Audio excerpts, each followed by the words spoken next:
Donc aujourd'hui, c'est un sujet qui est très peu évoqué, on peut même dire qu'il n'est jamais évoqué devant les Français, alors que c'est un sujet capital puisqu'il concerne tout simplement la sécurité et les libertés publiques en Europe et en France. Ceux d'entre vous qui, comme moi, ont l'inconvénient et l'avantage d'avoir une cinquantaine d'années ou plus, se rappellent quand même que dans les années 70, par exemple, dès qu'il y avait des lois qui étaient un petit peu des lois de sécurité ou de ce genre de choses, on avait aussitôt un tollé dans la presse, notamment dans la presse de gauche, qui tirait la sonnette d'alarme. On avait l'impression qu'il y avait aussitôt, c'était une société totalitaire qui était en train de s'installer parce qu'il y avait Michel Debré qui voulait faire un recensement. Moi, je me rappelle, j'étais au lycée Louis-le-Grand, j'étais lycéen à Paris. Il y avait eu toute une campagne, il y avait des grèves de lycéens contre Michel Debré parce qu'il y avait un recensement. Bon, faire un recensement, c'était à l'époque considéré comme attentatoire aux libertés publiques. Depuis maintenant, les années 90 et les années 2000 surtout, il n'y a plus du tout ce genre de débat. Et on a des phénomènes qui sont extraordinairement inquiétants, qui auraient stupéfié nos aïeux ou tout simplement nos ancêtres il y a même encore 20 ou 30 ans. On leur aurait dit, on leur dirait voilà ce qui est en train de se passer. Ils diraient non, c'est une blague. Et tout ceci dans une indifférence générale, puisque l'on cultive l'indifférence. On cultive une espèce de lavage de cerveau pour rendre les Français totalement apathiques et pas seulement eux.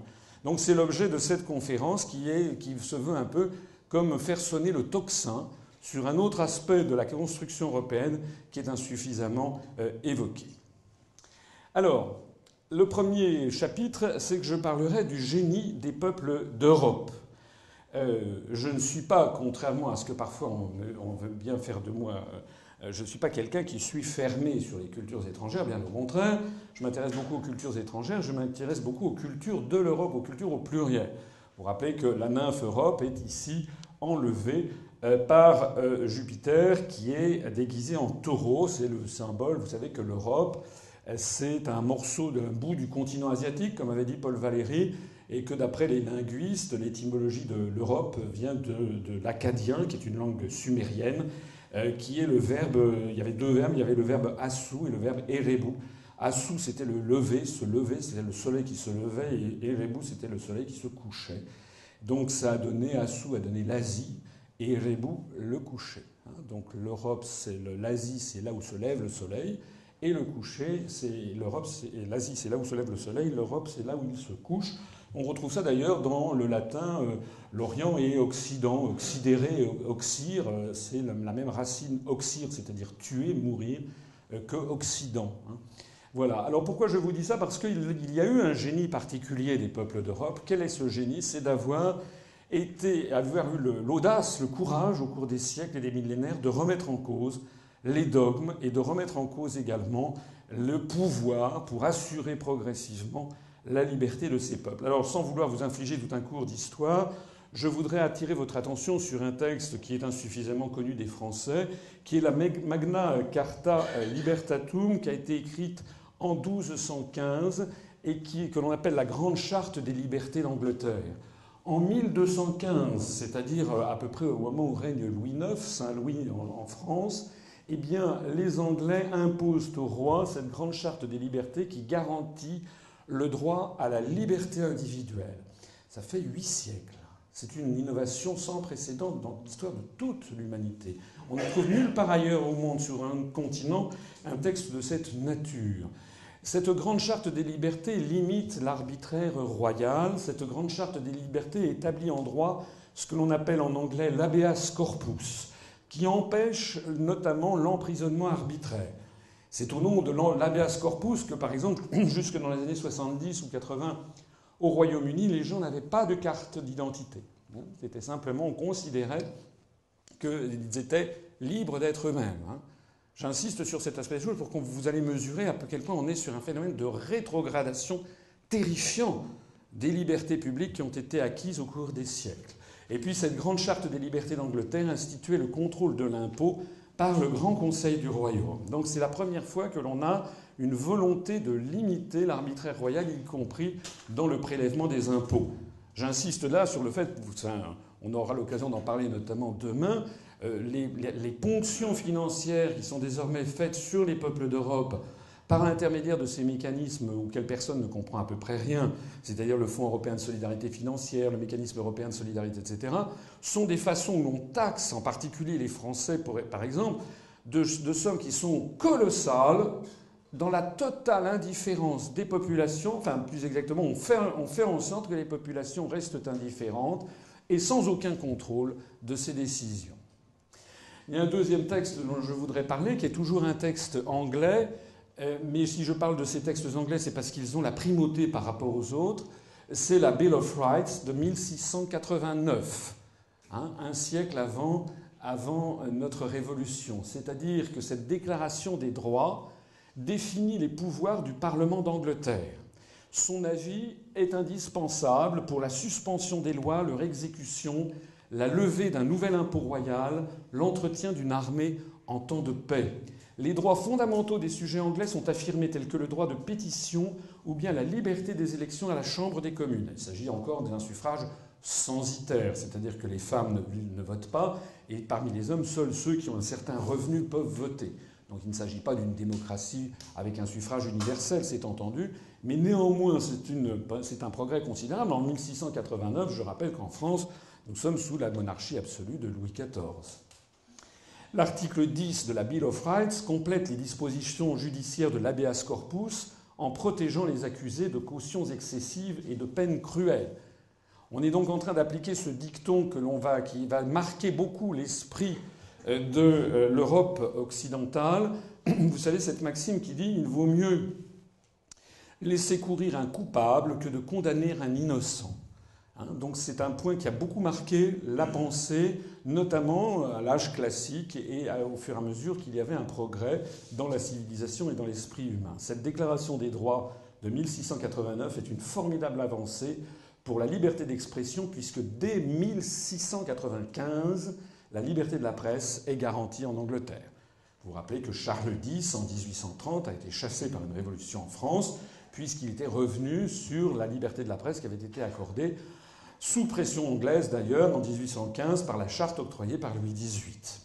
Donc en France, on a été en retard, et actuellement encore d'ailleurs, il est notable de voir que sur des sujets comme ceux qui nous réunissent ce soir, c'est-à-dire sur l'avenir de l'Europe, sur la monnaie commune européenne, sur les impasses européennes, eh bien si vous allez en Angleterre, si vous y vivez, si vous lisez un petit peu les documents, vous verrez que la liberté de la presse, la liberté de ton des journaux britanniques est sans commune mesure par rapport à nous, où les médias français sont totalement verrouillés. Et puis le troisième texte dont je parlerai, eh bien, c'est le texte très célèbre qui est un siècle après la Bill of Rights, c'est la Déclaration des droits de l'homme et du citoyen en France, qui précède la République, puisque cette déclaration, comme vous le rappelez, a été donc décidée entre juin et août 1789, alors que la République française ne sera proclamée que le 21 septembre 1792, après la bataille de Valmy, donc 3 ans avant la chute de la monarchie. Je répète, je me permets de signaler, de vous rappeler ce que comporte cette déclaration des droits de l'homme et du citoyen qui va faire le tour du monde et qui servira d'ailleurs de support, notamment aux révolutions en Amérique latine, à partir du début du XIXe siècle, qui fera rêver les révolutionnaires de tous les pays du monde et qui donnera naissance en 1948 à la Déclaration universelle des droits de l'homme, qui sera proclamée et signée à Paris en 1948 dans le cadre de la Charte des Nations Unies sous l'influence de René Cassin. L'article 1er dit que les hommes naissent et demeurent libres et égaux en droit. Les distinctions sociales ne peuvent être fondées que sur l'utilité commune. L'article numéro 2 précise que le but de toute association politique est la conservation des droits naturels et imprescriptibles de l'homme. Ces droits sont la liberté, un droit imprescriptible de l'homme, la propriété, la sûreté et la résistance à l'oppression. L'article 2 de sa valeur constitutionnelle en France, ça fait partie de ce que les juristes appellent le bloc de constitutionnalité. Donc la résistance à l'oppression a été posée par l'article 2 de la Déclaration des droits de l'homme. C'est la raison pour laquelle je vous convie ce soir, à l'issue de cette conférence, à vous saisir des sujets que je mets là sur la table et que nous devons absolument empêcher les dérives actuelles qui sont directement en train de bâtir une société d'oppression, comme nous allons le voir. L'article 3 précise que le principe de toute souveraineté réside essentiellement dans la nation. Je rappelle au passage que la nation est un concept de gauche à l'origine, puisque la nation, c'est le peuple souverain, c'est du peuple qu'émane le pouvoir. La nation est un concept qui a été mis au jour en 1789 et il s'oppose à la monarchie de droit divin. Je me permets de le rappeler, c'est important. Sous la monarchie, eh bien, les gens disaient mais Louis XIV, Louis XV, Louis XVI, ils décidaient, ils tranchaient de tout. En vertu de quoi? Ça a été les questions que se sont posées les philosophes des Lumières. Et donc, en vertu de quoi? Parce que c'était comme ça. C'était une réponse un petit peu rapide. Et donc, ce qui avait été élaboré, en fait, au cours des siècles, c'est que parce que le roi était choisi par Dieu. Sur toutes les pièces, il y avait marqué roi de France, Dei Gratia Francorum Rex, par la grâce de Dieu, roi de France ou roi des Français. Donc, c'était d'ailleurs lorsqu'un monarque décédait, son successeur devait aller à Reims et il était sacré. Le sacre à Reims, on ne lui mettait pas seulement la couronne. Avant de lui mettre la couronne, on lui mettait une ampoule lustrale avec de l'huile qui avait été censée, de l'huile sacrée qui avait été censée avoir été apportée à Reims par l'archange Gabriel. Donc c'était quelque chose d'authentiquement religieux. Et donc de cette huile sacro-sainte, on en touchait le front, les épaules, le dos du monarque, le cœur et les avant-bras également du futur roi, du roi qui devenait à ce moment-là sacré. Alors les gens n'ont pas bien compris ce que c'est le sacre, mais bon, je ne vais pas ici faire une conférence là-dessus, mais c'est important. La personne était sacrée, ça veut dire que porter atteinte au roi, c'était porter atteinte à quasiment à un dieu. C'est pour ça que ceux qui ont porté atteinte au roi, Ravaillac qui a tué Henri IV et Damien qui a failli tuer Louis XV, enfin qui a donné un coup de canif dans le XV, l'un comme l'autre ont fini écartelés, tués dans des conditions effroyables parce qu'ils avaient touché à quelque chose de sacré. Alors justement, en 1789, eh bien, on casse cette affaire de sacré. On dit que le pouvoir ne vient pas de Dieu, ça n'est pas vrai, que le pouvoir vient essentiellement de la nation, c'est-à-dire du peuple réuni. Nul corps, nul individu ne peut exercer d'autorité qui en émane expressément. Nul corps, nul individu ne peut exercer d'autorité qui en émane expressément de la nation. Lorsque M. Bernard-Henri Lévy, par exemple, appelle à aller bombarder la Libye ou la Syrie, nous violons, c'est un viol éhonté de l'article 3 de la Déclaration des droits de l'homme, puisque c'est un individu qui exerce une autorité alors que la nation ne lui a jamais donné expressément ni implicitement d'ailleurs, une telle autorité. C'est pareil d'ailleurs pour lorsque 55% des Français ont voté non à la Constitution européenne et que néanmoins des députés ont imposé le même texte en changeant de virgule sous le traité de Lisbonne, c'est un viol de l'article 3. Et en vertu d'ailleurs de l'article 2 qui fixe que la résistance à l'oppression est un droit imprescriptible de l'homme, eh bien nous avons le droit et même le devoir de nous révolter, de refuser de continuer ce système. L'article 4 précise que la liberté consiste à pouvoir faire tout ce qui ne nuit pas à autrui. Ainsi, l'exercice des droits naturels de chaque homme n'a de borne que celle qui assure aux autres membres de la société la jouissance de ces mêmes droits. Ces bornes ne peuvent être déterminées que par la loi. Ça veut dire que, comme on va le voir, toute une série de dispositifs, de plus en plus de surveillance, voire coercitifs, comme on va le voir notamment la surveillance d'Internet, la surveillance des courriels, etc., sont très très attentatoires à cet article 4 de la Déclaration des droits de l'homme. L'article 10, je ne vous fais pas toute la déclaration, j'en saute, mais l'article 10, je vous mets les articles pertinents, nul ne doit être inquiété pour ses opinions, même religieuses, pourvu que leurs manifestations ne troublent pas l'ordre public établi par la loi. Donc il ne doit pas y avoir en France, par exemple, une religion qui doit être particulièrement stigmatisée, par exemple, dans la mesure où tout le monde respecte la loi commune. Et puis l'article 11, la libre communication des pensées et des opinions est l'un des droits les plus précieux de l'homme. Tout citoyen peut donc parler, écrire, imprimer librement, sauf à répondre de l'abus de cette liberté dans les cas déterminés par la loi. Nous allons voir là aussi à quel point cet article 11 est bafoué. Tous ces textes européens ont donné naissance aussi, à peu près à la même époque, vous savez, aux textes qui sont fondateurs de la République des États-Unis d'Amérique. La déclaration d'indépendance du 4 juillet 1776, par exemple, qui fixe également un certain nombre de valeurs héritées de l'Europe des Lumières. Tout ceci m'amène à mon chapitre 2. Je viens de vous parler de l'Europe. Je vous parle maintenant de l'évolution, ce que j'appelle l'évolution funeste des États-Unis. Ça, c'est un photomontage que j'ai trouvé sur Internet, que j'ai trouvé assez intéressante, où l'on voit les Twin Towers avec des avions qui se précipitent contre elles. Et sur cet avion-là, vous voyez qu'il y a marqué, enfin ceux au fond ne le voient peut-être pas, il y a marqué Patriot Act. Et puis sur les Twin Towers, il y a marqué The Bill of Rights, c'est-à-dire justement cette déclaration des droits britanniques de 1689 dont je vous parlais à l'instant. Ça veut donc bien dire, et ça c'est un photomontage qui vient des États-Unis, ça veut donc bien dire qu'aux États-Unis, il y a quand même un certain nombre de gens qui ont compris aussi qu'il y a quelque chose qui vient de changer, en termes épistémologiques, si j'ose dire. Il y a un changement de société qui remonte à 2001.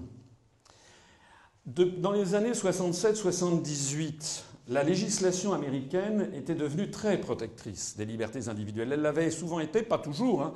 Il y a eu des épisodes, notamment le maccarthisme aux États-Unis, de chasse aux sorcières, puisque c'est une grande thématique de la pensée américaine. C'est un pays qui verse régulièrement dans la chasse aux sorcières. La chasse aux sorcières de Salem, le Ku Klux Klan, le maccarthisme, etc. Et donc c'est un peu une scansion dans l'histoire des États-Unis entre des moments de grande liberté individuelle et des moments où on fait de la chasse aux sorcières. Dans les années 67, 70, 80, c'était certainement un des pays au monde où les libertés individuelles étaient les mieux protégées.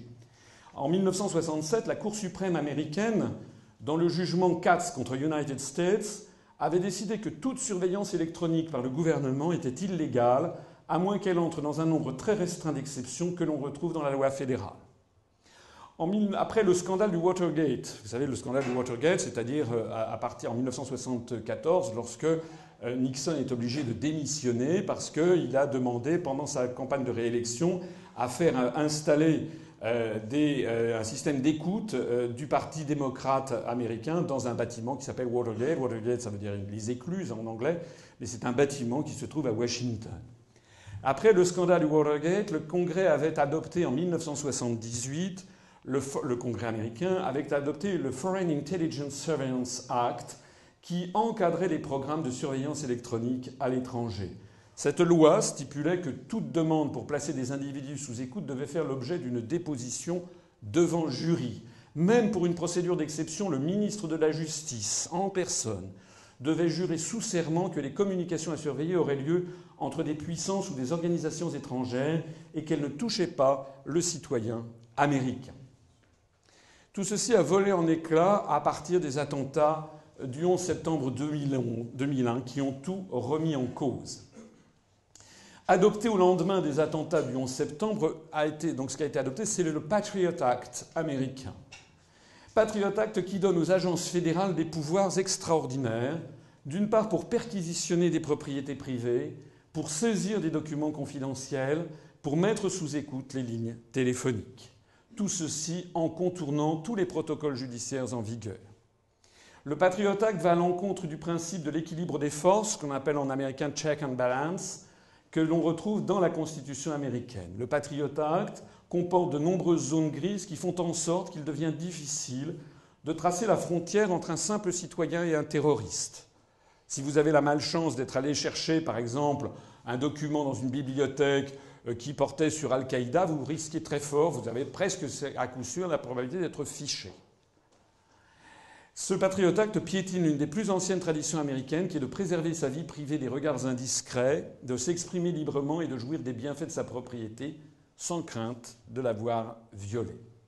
L'article 215, par exemple, du Patriot Act autorise le Bureau fédéral d'investigation, c'est-à-dire le FBI, à utiliser certaines clauses dérogatoires qui rendent l'application du 4e amendement de la Constitution américaine pratiquement obsolète. Les agents fédéraux peuvent ainsi saisir sans motif ou preuve valable des archives contenant des renseignements personnels dans les bibliothèques, les hôpitaux, les banques, les universités et même les entreprises, ce qui inclut des opérations de profilage des individus à partir de certains critères tels la religion, l'appartenance ethnique, les lectures d'une personne, ainsi que les sites internet qu'elle visite. Les informations sur les usagers sont récupérés dans le plus grand secret et on oblige les établissements visités à la plus stricte confidentialité. Une recherche dirigée en 2003 par le professeur Estabrook de l'Université de l'Illinois a confirmé la présence du FBI dans plus de 500 bibliothèques américaines. Et les quantités, il y a eu des quantités de faits divers où on rapporte que tel ou tel activiste américain pacifiste, par exemple, passe 5 heures ou 10 heures dans un commissariat de police parce qu'on a découvert qu'il avait échangé des emails jugés potentiellement dangereux parce qu'il contestant la politique du tel président. Dans une bibliothèque du Texas, par exemple, on a également trouvé des livres qui avaient été enlevés, modifiés, certaines pages arrachées. En 2002, le président Bush a signé un ordre exécutif qui autorise la National Security Agency, donc c'est une des agences de renseignement américaines. Tout le monde connaît la CIA, la Central Intelligence Agency, mais on connaît un peu moins la NSA. La NSA, dont vous savez qu'il y a des rumeurs insistantes qui disent que dans les codes de Windows, il y aurait toute une série de lignes qui seraient les lignes qui faciliteraient l'accès à la National Security Agency pour venir dans l'ordinateur de Monsieur Tout-le-Monde. Donc le président Bush a signé un ordre exécutif qui autorise la NSA à mettre sous écoute toute personne qui réside aux États-Unis sans contrôle judiciaire. L'ordre peut être donné par le ministère de la Justice. Il n'est pas nécessaire de présenter une quelconque preuve de lien avec le terrorisme. C'est parfaitement discrétionnaire. Donc le FBI a pleine autorité pour rassembler une quantité astronomique de renseignements à partir des communications téléphoniques ou numériques qui entrent et sortent du pays. Ce programme est exactement un abus de pouvoir caractérisé puisqu'il faisait partie des chefs d'accusation contre le président Nixon peu de temps avant sa démission. Nixon avait dû démissionner en 1974 justement parce qu'il avait procédé à ce qui désormais est devenu le droit commun aux États-Unis. En d'autres termes, la véritable menace qui pèse sur les États-Unis n'est pas le terrorisme, elle est tout simplement la perte des droits constitutionnels. On voit bien d'ailleurs que c'est un pays qui tourne mal, qui est en train de virer, sous couvert d'être le grand défenseur des droits de l'homme et des libertés, en fait est en train de devenir un pays fondé sur une dictature d'un genre nouveau. Alors le troisième chapitre que je vous propose, c'est que la construction européenne impose aux États d'Europe les dérives américaines. C'est pour ça que je vous ai parlé des États-Unis. Parce que si les États-Unis, si ça se passait, je ne sais pas moi, au Chili ou au Rwanda ou en Malaisie, bon, ça serait très ennuyeux, mais ça resterait, si j'ose dire, quelque chose d'exotique et de limité. Le problème, c'est que la construction européenne, comme on va le voir, impose aux États d'Europe justement ces mêmes dérives. Alors je vais utiliser ici quelques planches que vous avez pour certains d'entre vous déjà vues, puisque je les renouvelle, mais je me permets notamment pour ceux qui nous découvrent de les présenter. Pourquoi est-ce que j'ai montré ici ce livre? C'est le livre des 36 stratagèmes, le manuel secret de l'art de la guerre. C'est un manuel de stratagèmes chinois élaboré au cours des siècles et qui a été publié pour la première fois sous la dynastie Ming. Et pourquoi je le montre? Eh bien parce que je l'explique dans d'autres conférences. En réalité, on ne peut pas comprendre la politique américaine sur la construction européenne, puisque je prouve dans d'autres conférences que ce sont les États-Unis d'Amérique qui, depuis la fin de la Seconde Guerre mondiale, n'ont pas arrêté d'imposer la construction européenne. Alors je l'ai montré, c'était hier d'ailleurs, pour ceux qui étaient là. Donc je ne vais pas refaire ce que je disais hier, mais je voulais simplement ici rappeler pourquoi les États-Unis poussent-ils tellement à la construction européenne. C'est en vertu du 35e des 36 stratagèmes chinois qui sont étudiés dans toutes les écoles de guerre. Le fait que ce soit chinois ne doit pas vous faire penser que c'est limité à la Chine. Lian Huanzhe, c'est le stratagème des chaînes, ça veut dire en chinois. C'est le 35e des 36 stratagèmes classiques de l'art chinois de la guerre, défini sous la dynastie Ming, qui consiste à pousser l'ennemi ou l'adversaire à s'entraver lui-même dans des liens absurdes et autobloquants qui lui ôtent toute mobilité stratégique et tactique et qui l'empêchent de pouvoir se défendre. C'est justement pour ça que les États-Unis poussent à la construction européenne. Et vous vous rappelez cette métaphore, pour ceux qui l'ont déjà vue, une métaphore que je crois parlante. Le propriétaire d'une maison individuelle est seul maître chez lui. S'il veut repeindre ses volets, changer sa toiture, repeindre la cage d'escalier, il le fait s'il veut, quand il veut, avec les couleurs de son choix, la peinture de son choix, bref, il est libre. Maintenant, si au lieu d'être propriétaire d'une maison individuelle, il est propriétaire d'un appartement dans une petite copropriété de 6 appartements, à ce moment-là, il ne peut plus faire ce qu'il veut. Oui, il peut repeindre, évidemment, il peut repeindre comment dirais-je, une chambre ou sa cuisine, mais en revanche, il ne peut plus changer les volets. Il lui faut obtenir l'accord de la copropriété, il ne peut plus installer de store, il ne peut pas changer la couleur de la cage d'escalier, etc. Il faut obtenir l'autorisation des 5 autres copropriétaires. Tout devient beaucoup plus compliqué, ralenti. Et un copropriétaire est souvent obligé de renoncer à ce qu'il voulait. Et puis maintenant, si au lieu d'être propriétaire dans une petite copropriété de 6 appartements, vous êtes copropriétaire dans une copropriété de 27 appartements dans un grand ensemble, à ce moment-là, vous ne décidez plus de rien. C'est le syndic qui va décider de tout, puisque les gens d'ailleurs ne se connaissent plus du tout dans ce grand ensemble. Donc comme vous l'avez compris, c'est une illustration de ce stratagème des chaînes. La métaphore, la maison individuelle, c'est un pays indépendant et souverain, comme était la France jusque dans les années 60-70. La copropriété de 6 appartements, c'est l'Europe des 6. Le grand ensemble, c'est l'Europe élargie, c'est l'Europe à 27. Donc on voit bien que ça, c'était jusqu'aux années 60-70. La France était maîtresse de son destin, décidait de ce qu'elle voulait. La démocratie avait d'ailleurs du sens, puisque les gens votaient à droite, ils avaient une politique de droite, votaient à gauche, ils avaient une politique de gauche. Dans l'Europe des 6, c'est ce que l'on a connu dans les années 70, un petit peu, où l'Europe des 6, l'Europe des 9, déjà tout était plus compliqué, mais les pouvoirs étaient encore largement dans la main des États-nations. Donc ça avait encore du sens. En revanche, de l'Europe A27, c'est-à-dire notamment depuis l'élargissement de 2005, eh bien désormais, tous les pouvoirs ont été transférés au syndic. Et donc, vous votez à droite, vous votez à gauche, ça n'a plus aucune importance. On ne vote plus que pour des marionnettes, puisque plus de 80% de tous les choix stratégiques sont décidés par des institutions étrangères qui se situent à Washington pour l'OTAN et le Fonds monétaire international, à Bruxelles pour la Commission européenne, à Francfort pour la Banque centrale européenne. Alors pourquoi est-ce que c'est un système autobloquant? Pourquoi c'est l'illustration de ce stratagème des chaînes? Pourquoi les Américains poussent-ils tellement à cette construction européenne qu'ils demandent sans arrêt que de nouveaux États entrent, puisque maintenant ils insistent pour que ce soit la Turquie qui entre, et puis bientôt également la Serbie, et puis la Bosnie-Herzégovine. Et sans arrêt, les États-Unis sont là à exiger. Eh bien parce que plus il y a de monde dans un grand ensemble, et plus les intérêts contradictoires se multiplient, et plus cela bloque toute décision. Les gens qui vous disent l'union fait la force se trompent. L'union ne fait la force que si tout le monde tire dans le même sens. Alors on va le voir par exemple pour un grand ensemble, le propriétaire du rez-de-chaussée veut que l'on change la porte d'entrée qui refroidit le hall dans un immeuble à 27. Mais ça c'est ce qu'il veut lui. Mais les autres propriétaires, les copropriétaires des étages supérieurs ne veulent surtout pas. Ils n'ont pas du tout envie de dépenser leur argent pour changer la porte d'entrée. Eux, ils s'en fichent. Quand vous habitez au 8e, vous n'avez pas du tout envie de dépenser votre argent à ça. En revanche, le propriétaire du 2e étage, lui, il se plaint des odeurs du vide ordure qui lui remontent, qui ne gênent pas celui du premier, qui ne gênent pas ceux des étages supérieurs. Le propriétaire du 4e étage a des problèmes de canalisation qui ne concernent que lui. Les autres s'en fichent éperdument. Les propriétaires des étages supérieurs, elles veulent rénover l'ascenseur parce qu'il marche mal, ce à quoi se refusent les propriétaires du rez-de-chaussée du 1er étage. Évidemment, vous habitez au rez-de-chaussée, vous voulez dépenser votre argent pour rénover la porte d'entrée qui vous rafraîchit. Vous n'avez pas du tout envie de dépenser de l'argent pour l'ascenseur que vous n'utilisez jamais. Et puis, le propriétaire du dernier étage veut que l'on rénove toute la terrasse qui lui procure des infiltrations d'eau, ce à quoi se refusent tous les autres copropriétaires parce que ça coûte cher. Et que Madame Michu, qui habite au 20e, ait des infiltrations d'eau dans son living, vous n'avez pas envie de dépenser 3 ou 5 000 euros. Vous préférez cet argent le dépenser pour vous, par exemple, pour partir en vacances où vous souhaitez partir. Alors ça paraît un petit peu badin, anodin, ce que je raconte, c'est pourtant crucial parce que c'est, je crois, l'un des meilleurs cours de géopolitique que l'on puisse expliquer aux Français de façon claire, parce que quand vous avez compris ça, eh bien vous avez compris exactement ce qui se passe avec la construction européenne et pourquoi les États-Unis soutiennent le processus.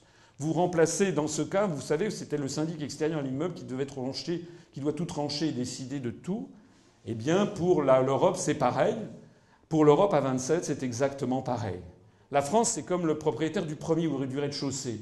La France, elle veut une monnaie qui ne soit pas trop forte. Elle veut une Europe française, une Europe qui protège les acquis sociaux. Elle veut protéger l'agriculture. Elle veut une Europe où l'on parle le français. Elle veut une Europe qui s'oppose à l'hégémonie américaine. Elle veut une Europe qui coopère avec les pays en voie de développement du Sud. Et les européistes nous disent « Mais il faut qu'on soit fort pour faire contrepoids aux États-Unis. » Mais encore faudrait-il que les autres soient d'accord avec nos visions. Or, justement, ils ne le sont pas. Le Royaume-Uni, lui, c'est tout le contraire. Il veut démanteler la politique agricole commune, il veut une alliance très étroite avec les États-Unis dans tous les domaines. On ne peut pas lutter contre l'hégémonie américaine avec des pays qui trouvent que nous ne sommes pas assez alignés sur les États-Unis. Est-ce que c'est si compliqué à comprendre? Est-ce que c'est si compliqué à comprendre?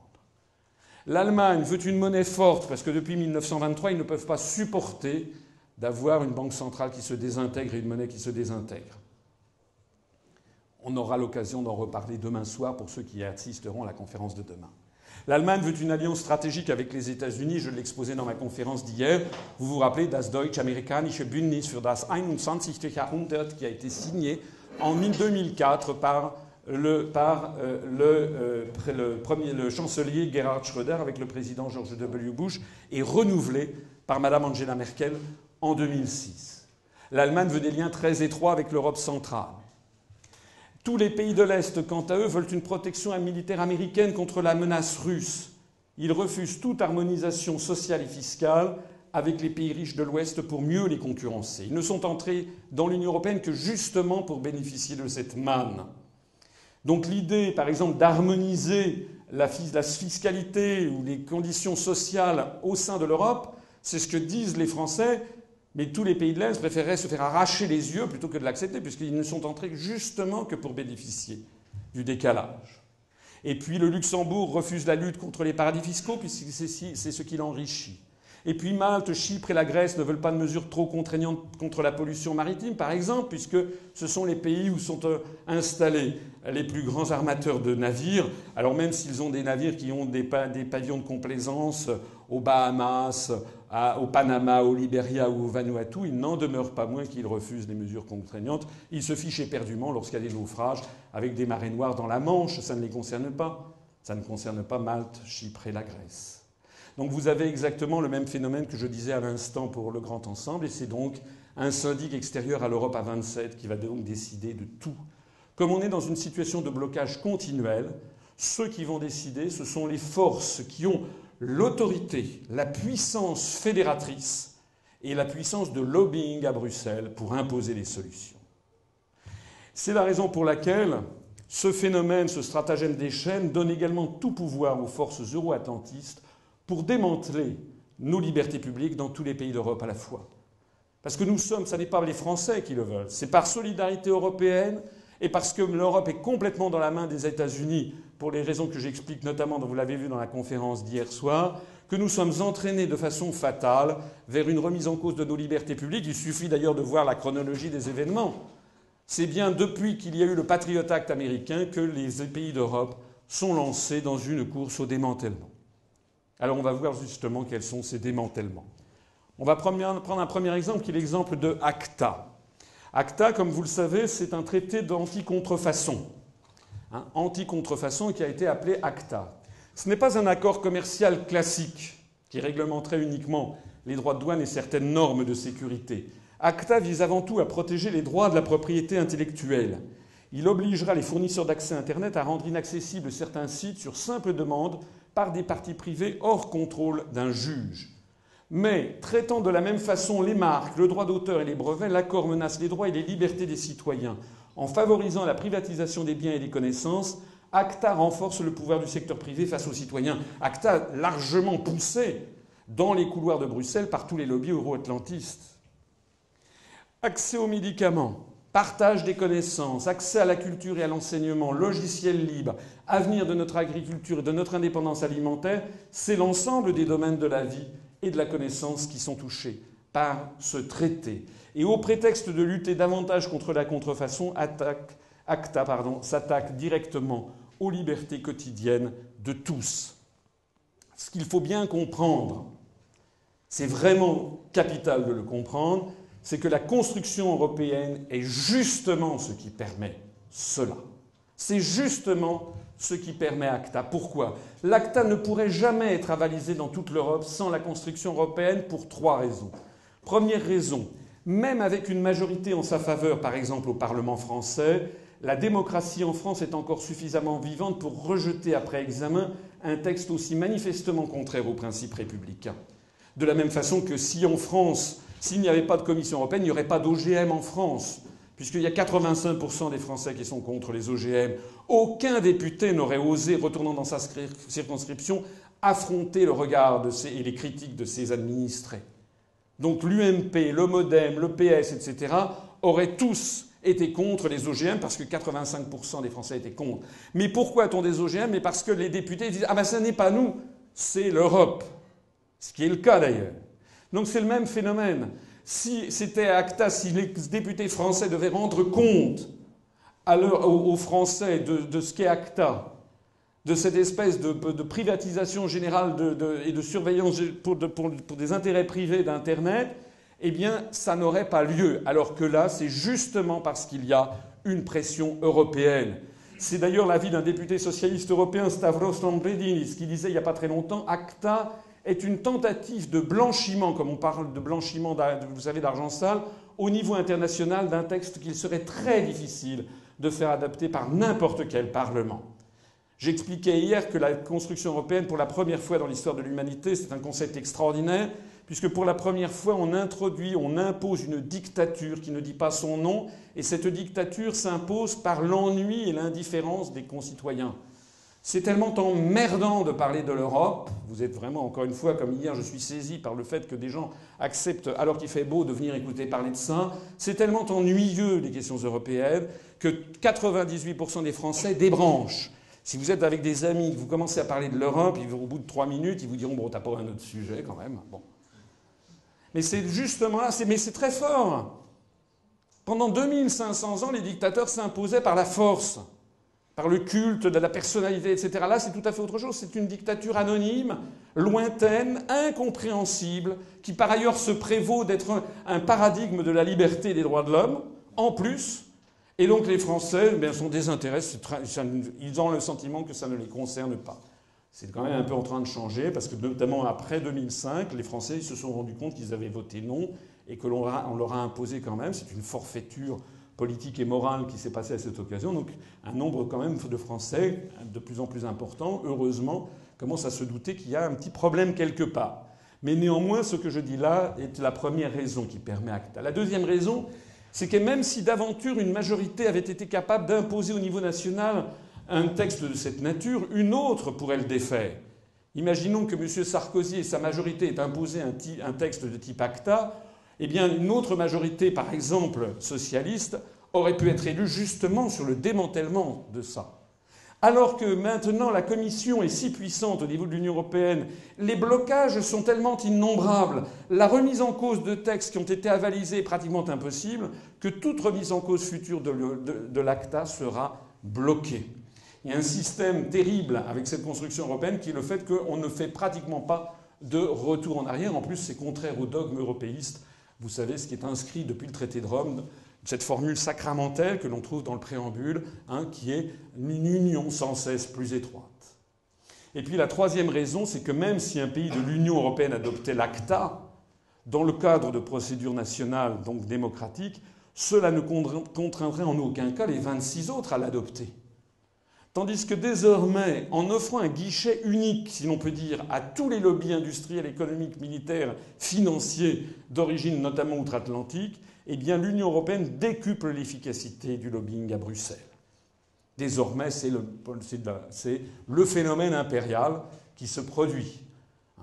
Vous savez, enfin, j'ai déjà eu l'occasion d'expliquer ce phénomène, pourquoi les empires périssent, lorsqu'ils font un choix qui s'étend sur des centaines et des centaines de milliers de kilomètres carrés, si le choix est bon, il est bon. S'il est mauvais, il s'impose à tout le monde. Alors que s'il n'y a pas un empire, mais s'il y a des États qui sont concurrents, eh bien, si un État fait un bon choix, d'autres peuvent faire un mauvais choix. Et puis au bout d'un certain temps, celui qui a fait le bon choix, ça apparaît dans l'histoire. On est en train de voir ce phénomène d'ailleurs avec l'euro. C'est en train d'apparaître. Malgré tous les dogmes, malgré toutes les assertions des européistes, on est en train de voir que les pays qui s'en sortent le mieux en ce moment, ce sont les pays qui ont refusé l'euro. D'abord, ce sont ceux qui ont refusé l'Europe. Les 3 pays d'Europe, selon les critères de l'indice de développement humain du programme des Nations Unies pour le développement, qui se portent le mieux, c'est la Norvège, la Suisse et l'Islande. Les 3 pays qui ont refusé l'Union européenne. Parmi ceux ensuite qui ont accepté l'Union européenne, ceux qui se portent le mieux, c'est le Danemark et la Suède qui ont refusé l'euro. Donc on est en train de voir une Europe avec des pays qui vont s'en sortir relativement bien et d'autres qui sombrent dans le désastre. Ce sont ceux qui ont été victimes du dogme de la construction européenne. Le deuxième point, c'est la lutte contre le terrorisme en Europe.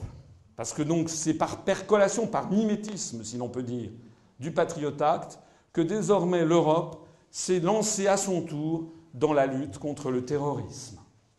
Sous pression européenne, donc américaine. C'est la même chose. Moi, ce que j'appelle pas ça la construction européenne, j'appelle ça la construction américaine. D'ailleurs, c'est pas une blague, hein. J'ai un fils, moi, qui a 12 ans. On y a eu une réunion des parents d'élèves avec les professeurs il y a quelques années dans son collège, et il y a quelques mois dans son collège, et puis ils expliquaient, ben voilà, vos enfants auront l'année prochaine la possibilité, il y a un truc tout nouveau, ça vient de sortir, c'est d'être dans une classe européenne. J'ai levé la main, j'ai dit, mais c'est quoi une classe européenne? Vous savez ce que c'est qu'une classe européenne en France? Une classe européenne, c'est une classe où tous les enseignements sont donnés en américain. Mais c'est pas, personnellement, je ne trouve pas ça très drôle. Donc, sous pression européenne, donc américaine, nous assistons depuis plusieurs années à une remise en cause rapide et discrète de nos libertés fondamentales. En 2002, c'est-à-dire quelques mois après le Patriot Act, selon un phénomène de l'Arbina, c'est-à-dire Washington claque dans les doigts et immédiatement la Commission se met au garde à vous.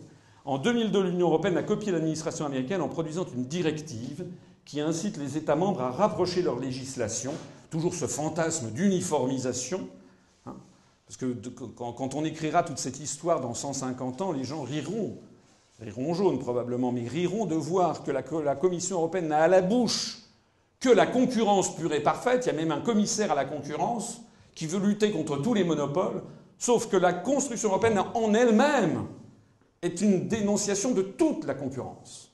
Puisque le fantasme de la construction européenne, c'est que tous les États aient la même législation dans tous les domaines. C'est un des paradoxes les plus inouïs de toute cette affaire.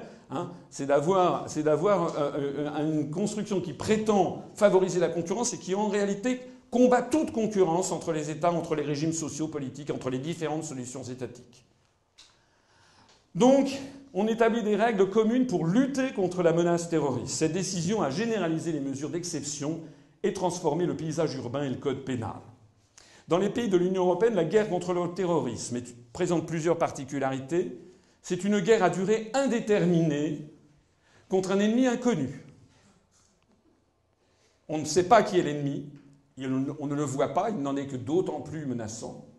Vous savez, c'est exactement, j'aurai l'occasion d'y revenir, l'univers de George Orwell. Et avec une durée indéterminée. On ne sait pas si cette guerre aura une fin. Deuxièmement, la guerre contre le terrorisme a permis d'introduire des lois d'exception dans le droit commun en endormant la vigilance de la population et en banalisant la notion de contrôle. Les gens ont fini par accepter d'être tracés, contrôlés, sous prétexte qu'ils n'ont rien à cacher. Je rappelais que jusque dans les années 60-70, au Royaume-Uni, il n'y avait pas de carte d'identité. Les gens avaient bénéficié de l'habeas corpus. En France, ça n'était pas cette tradition. Nous avons toujours eu des cartes d'identité, enfin depuis très longtemps. Mais en revanche, nous n'avions pas, comme c'est désormais devenu la loi commune, un système de contrôle permanent. Alors, cette lutte contre le terrorisme, j'avais eu l'occasion d'en parler lors de la présentation du programme présidentiel. Je me permets d'y revenir un instant parce que sous le pontificat de Sarkozy, eh bien, le livre blanc sur la défense, qu'on appelle un livre blanc, c'est une espèce de document qui fixe la stratégie de la France. Le livre blanc sur la défense nationale, a été profondément remanié et modifié et désormais s'appelle le livre blanc sur la défense et la sécurité nationale. Ce qui est totalement contraire à toute la tradition républicaine, puisque l'on confond délibérément le concept de défense face à un ennemi étranger avec le concept de sécurité nationale qui laisse entendre qu'il y a des ennemis de l'intérieur. C'est l'idée du maccarthisme qui se profile derrière ce titre, ce changement de titre. La sécurité nationale. Quand on prenait dans l'introduction, on voit bien qu'il y avait Dans ce monde qui vient, la sécurité de la nation sera assurée, la France jouera tout son rôle pour la défense de la paix et de ses valeurs.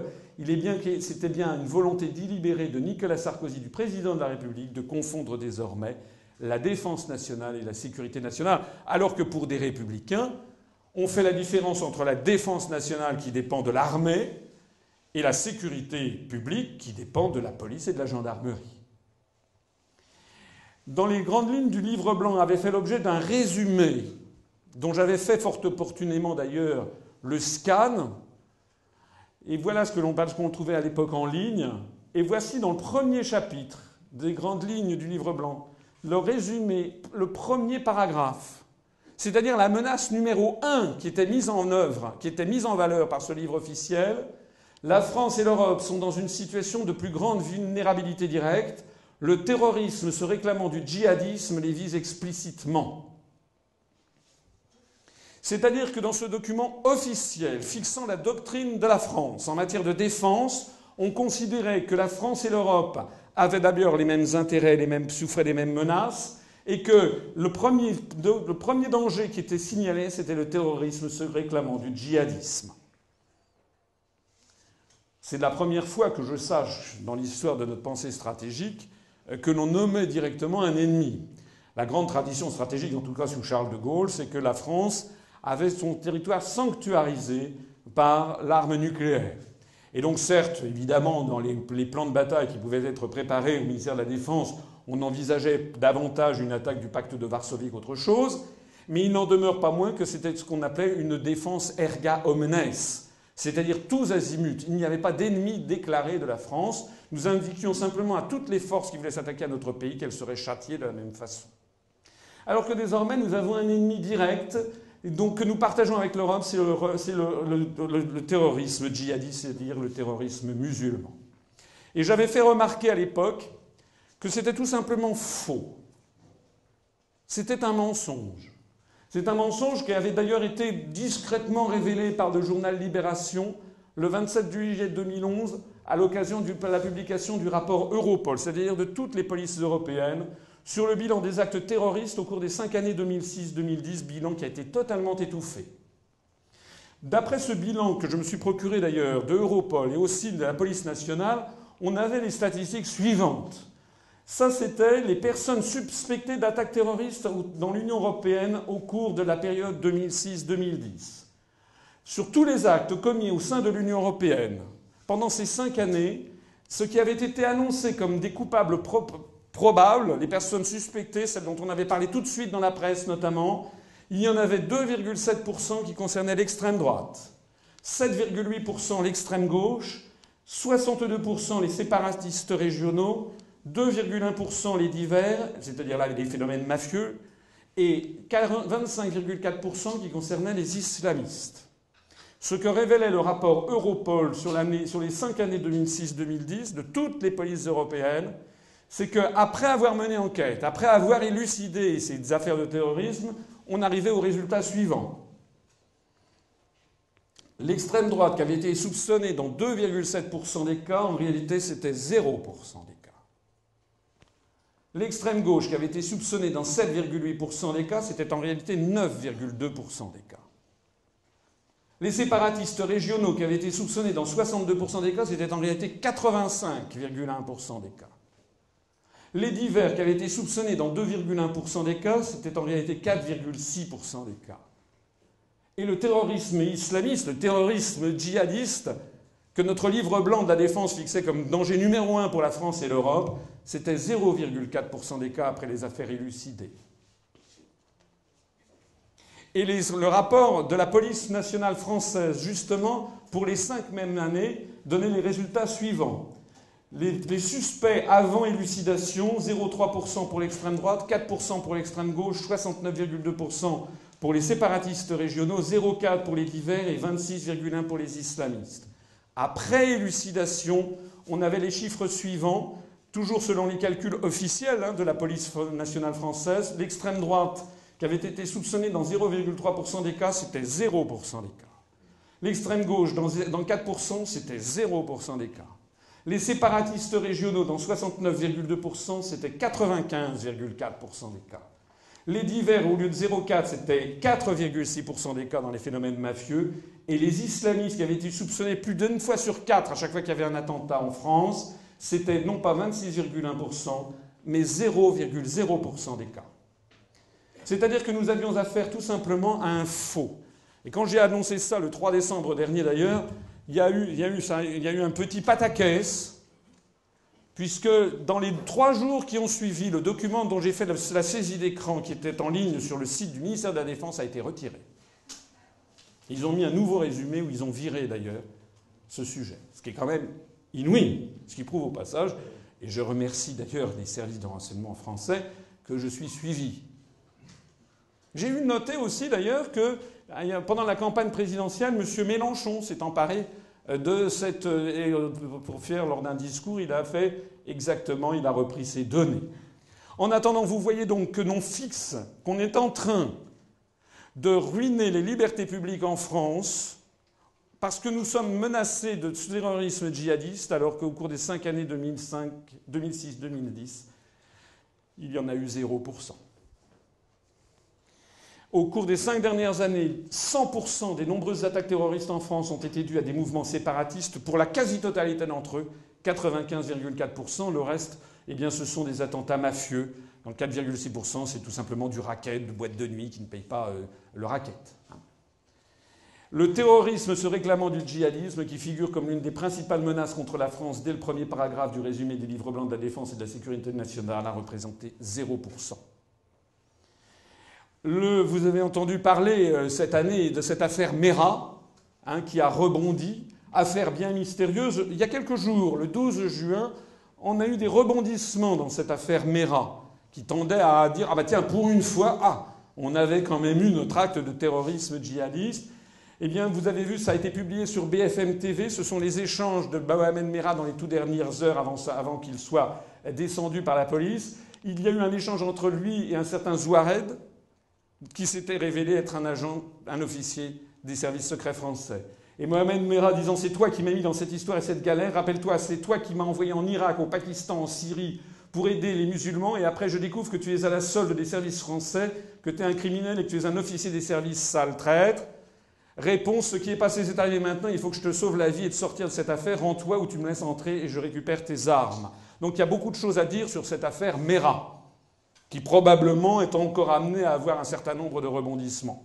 En attendant, c'est le seul cas, depuis maintenant 2006, de terrorisme djihadiste. Il se révèle qu'il semble que le terroriste en question avait partie liée avec les services de renseignement français. En revanche, on parle très peu de la réalité qui est le terrorisme au Pays basque, espagnol et français. On en parle très très peu. On en parle, ça fait à peine des entrefilets dans les journaux. Pareil pour le FLNC en Corse, le terrorisme en Corse qui, lui, effectivement, détruit un certain nombre et parfois, comme c'est dans le cas en Pays basque, avec un certain nombre de morts. Le problème, c'est qui finance ces attaques terroristes, qui représentent la quasi-totalité du terrorisme et dont on parle au fond si peu. Qui est derrière les mouvements séparatistes en Europe? Qui est derrière ces mouvements dont la finalité est de détruire les États-nations? Le plan numéro 3, le chapitre numéro 3, eh bien, c'est les effets de cette lutte contre le terrorisme qui se traduit en France par un plan Vigipirate permanent. Des militaires sont désormais constamment en ville. À Paris, par exemple, sur les grands boulevards, dans les grandes gares, mais c'est également vrai dans la plupart des grandes villes de France, on a des militaires qui sont en patrouille, en treillis avec des armes à feu, des mitraillettes. Conçu en 1978, alors que l'Europe était confrontée à une vague d'attentats, ce plan a été démultiplié et systématisé, justement, bien sûr, au lendemain du 11 septembre 2001. Il est désormais maintenu en niveau rouge, c'est-à-dire le niveau maximal, de façon continue depuis plus de 6 ans. Depuis plus de 6 ans, nous avons le niveau rouge maximum de Vigipirate. Depuis les attentats de Londres en 2005 et par mimétisme européen et à la demande de l'Union européenne. Attentats de Londres sur lesquels il y aurait aussi beaucoup à dire d'ailleurs. La dernière version du plan en vigueur depuis janvier 2007 est fondée sur un postulat clair que je cite, ça n'est pas moi qui l'invente, La menace terroriste doit désormais être considérée comme permanente. Ben, bien sûr. Nous sommes dans un univers à la Orwell qui est en train de se bâtir. Vigipirate définit un socle de mesures appliquées en toutes circonstances, même en l'absence de signes précis de menace. C'est assez pratique. Même s'il n'y a pas de menace, il y en a quand même. 1 millier de militaires de 3 armées sont donc mobilisés en permanence pour appuyer les forces de gendarmerie et de police. Ils effectuent des patrouilles dans les gares, les aéroports, les ports, ainsi que des points sensibles comme les sites touristiques. En d'autres termes, on est désormais habitué à voir dans le paysage urbain des soldats en armes, mais nous aurions, par miracle, nous ferions revenir à la vie la génération de nos parents ou de nos grands-parents des années 45, 50 ou 60, ils seraient éberlués. Ils seraient éberlués. Ils se diraient, mais quoi, qu'est-ce qui se passe? La France est en état de siège? Évidemment, le fait d'avoir une armée omniprésente finit par mithridatiser, comme on dit, la population. C'est-à-dire que finalement, les gens finissent par s'y habituer. Et si demain, il y avait 3 fois plus de militaires, ils s'y habitueraient aussi. Le chapitre numéro 4, ce sont les caméras de surveillance, auxquelles on s'est de plus en plus habitué. On a un développement exponentiel de ces caméras de surveillance, justement pour lutter contre le terrorisme. L'adoption en 2010 de la loi de programmation pour la performance de la sécurité intérieure, la loi dite LOPSI 2, l'État pourra désormais imposer aux municipalités l'installation de caméras dans 3 cas. L'État peut désormais imposer aux municipalités l'installation de caméras de surveillance. Dans 3 cas, notamment la prévention des actes de terrorisme.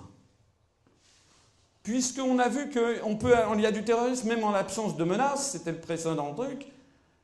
Et comme Vigipirate est au niveau rouge continuellement depuis 6 ans, ça veut dire qu'il y a en permanence des actes de terrorisme potentiels.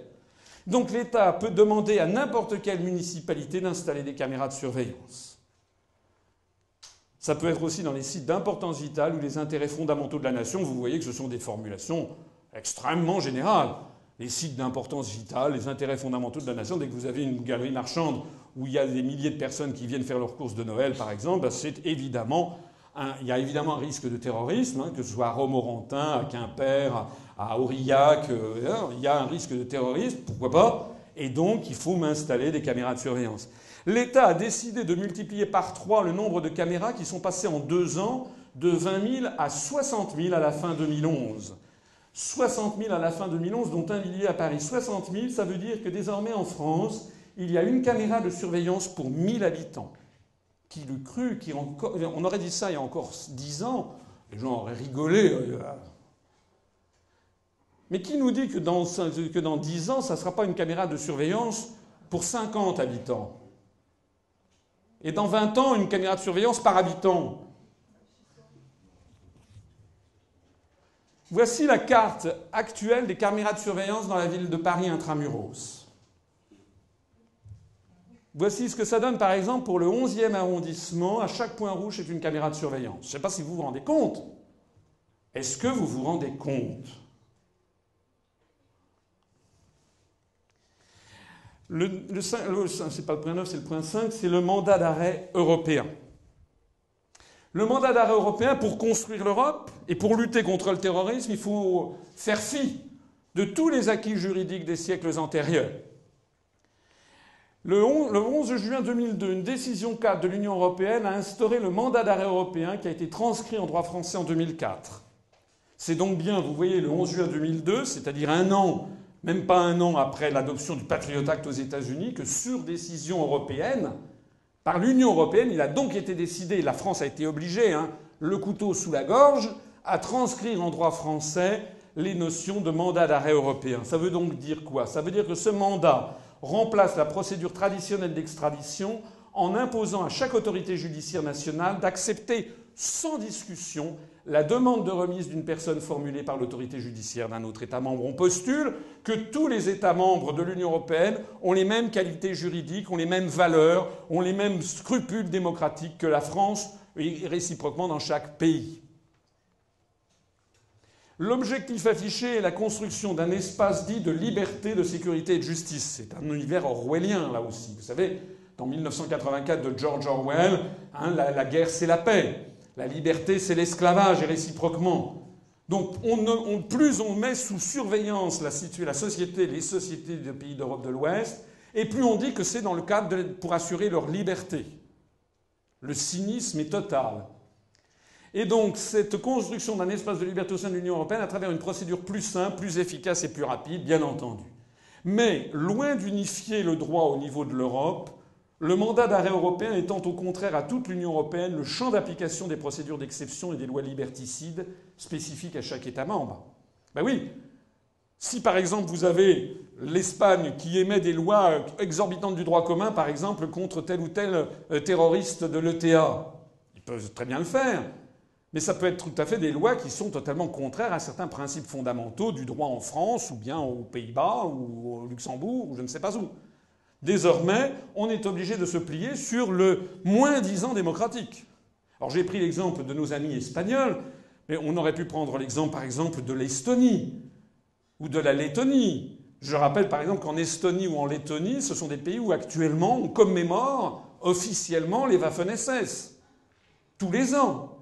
Avec le ministre du gouvernement qui vient et on fleurit les tombes des Waffen-SS contre la dictature soviétique. Je ne suis pas là pour défendre l'Union soviétique, bien entendu. Mais quand même, de là à glorifier les Waffen-SS nazis, ce sont des pays membres de l'Union européenne. Je voudrais rappeler ce que c'est que l'Europe. L'Europe, c'est Léonard de Vinci, c'est Descartes, c'est Voltaire, c'est Sigmund Freud notamment. Et qu'est-ce qui leur est arrivé à ces gens? Qu'est-ce qui est arrivé à Léonard de Vinci? Léonard de Vinci, comme vous le savez, c'était un peintre florentin, un génie. Il a fait des tas de choses. Il était réfugié à la cour des Sforza à Milan. Et lorsqu'il y a eu les guerres d'Italie, il est revenu en France pour se protéger de la vindicte des Italiens, enfin de la cour à laquelle il avait travaillé. Donc il s'était réfugié en France pour justement assurer sa liberté auprès de François Ier. Il est mort au Clos Lucé, à côté du château d'Amboise, vous l'avez peut-être visité. Descartes, fondateur du discours de la méthode, il a été obligé justement, puisque c'était un philosophe qui voulait exercer son libre arbitre, n'est-ce pas, à l'écart de tous les dogmes, il a été obligé de fuir la censure en France et de se réfugier aux Pays-Bas, où il a écrit et publié la plupart de ses ouvrages. Voltaire, sous Louis XV, comme vous le savez, a été obligé de maintes fois d'aller se réfugier en Suisse ou en Allemagne ou en Prusse auprès de Frédéric II pour se protéger de la censure en France. Sigmund Freud, qui vivait à Vienne en Autriche, en 1938 est allé se réfugier en Angleterre lorsque les nazis ont fait l'Anschluss et lorsque sa vie personnelle était en danger parce qu'il était juif. Donc que serait devenu Léonard de Vinci, Descartes, Voltaire, Sigmund Freud et tant d'autres si le mandat d'arrêt européen avait existé à notre époque? Eh bien tout simplement, ils auraient été renvoyés dans leur pays d'origine et incarcérés. C'est de ça qu'il s'agit. Je vous rappelle cette espèce de maxime qui a parcouru tout l'Occident, ce qui a fait la grandeur de l'Occident, de l'Europe occidentale. Il vaut mieux laisser courir un coupable que de condamner un innocent. Maintenant, c'est le système inverse qui est en train de prévaloir. Il vaut mieux condamner un innocent que de laisser courir un coupable. Quel est le bilan, d'ailleurs, de toute cette politique de surveillance généralisée? La Cour des comptes en France a fait un bilan sur la politique de sécurité entre 2002 et 2010, sur les 9 ans. Eh bien, ce bilan est plutôt catastrophique. Les résultats en matière de lutte contre la délinquance, il y a eu un recul des atteintes aux biens de moins 28%, mais une hausse des atteintes aux personnes de plus 21,2%. La lutte contre le trafic de stupéfiants, il y a eu 91% en plus de garde à vue, il y a 42% en plus pour usage avec revente. On s'aperçoit que le développement rapide et coûteux de la vidéosurveillance n'a amené aucune preuve de son efficacité. On s'aperçoit également que la baisse des moyens et des effectifs, par ailleurs réclamés par Bruxelles pour des contraintes budgétaires, contribue à renforcer l'inefficacité générale du processus. Le point numéro 5, c'est le réseau échelon. Le réseau échelon est un réseau de surveillance généralisée des communications mondiales, dans la main des Américains, avec un système de satellites qui tournent autour de la Terre. On ne le dit pas assez en France, et c'est dommage. On ne dit pas assez en France que dans ce système, vous voyez, il y a des espèces de grandes stations d'écoute qui se situent notamment aux États-Unis, à Yakima, à Sugar Cove, au Canada, dans le nord canadien, également au Japon, à Misawa, en Nouvelle-Zélande et en Australie, mais également en Europe occidentale, à Menwith Hill, c'est près de Cheltenham, et à Bad Aibling en Allemagne. Donc c'est un système de surveillance généralisée des communications pour le plus grand profit des services américains.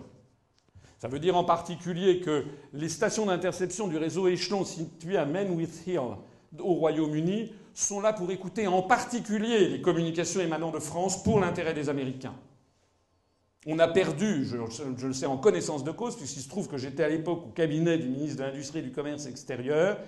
Nous étions allés faire un saut, si j'ose dire, à Brasilia, parce qu'il y avait la rénovation de l'ensemble du système de surveillance aérienne de l'Amazonie, qui était... le gouvernement brésilien avait acheté ça à Thomson, à la France, en 1963, parce qu'à l'époque, l'ensemble des pays en voie de développement a aimé acheter à la France, puisque la France était justement un pays qui s'opposait à l'impérium américain, ce qui nous valait une très grande renommée dans les pays du monde arabo-musulman, dans les pays latino-américains, ou même dans les pays socialistes, puisqu'on préférait acheter à la France plutôt qu'aux États-Unis. Et bien donc les Brésiliens avaient acheté en 1963 le système de surveillance aérienne de l'Amazonie à Thomson.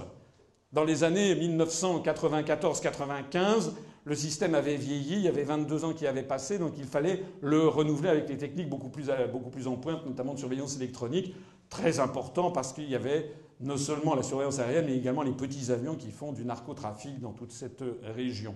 Eh bien, on a su, après coup, et c'est maintenant de notoriété publique, eh bien que la France a perdu ce contrat parce que toutes les communications entre Thomson, entre les différents services français, etc., et les différents services brésiliens avaient été tous interceptés par les Britanniques pour les refiler aux Américains.